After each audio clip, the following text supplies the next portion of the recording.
mula Lucena hanggang Taguig. Taguig to Lucena, maski abutin ng heavy traffic, midnight.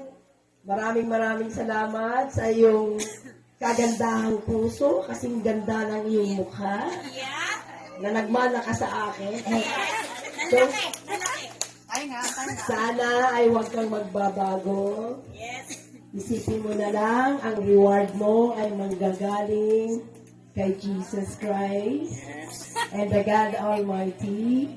At insyaAllah, in God's will, pahabain pa niya ang iyong buhay. At marami ka pang matutulungan, lalo na yung tatatanga-tangang mga coordinators. Huwag mo na lang intindihin yung kanilang pagkatanga-tanga. Ha? Pagpasensyahan mo na lang at aralin mo sila.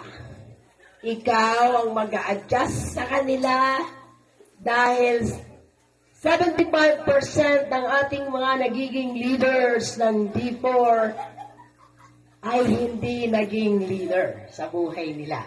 75% sila ay mga may bahay lang.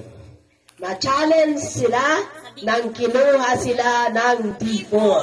Hindi nila alam na sila ay may puwang sa Pilipinas. Na sila ay isang magiging pinakamagiting na leader at hindi tagalaba lang ng mga damit ng kanilang pamilya. Binigyan mo sila ng pag-asa at nawala yung kanilang boredom, yung kalungkutan, yung sa araw-araw na trabaho na hindi pa umabot ang alas 11.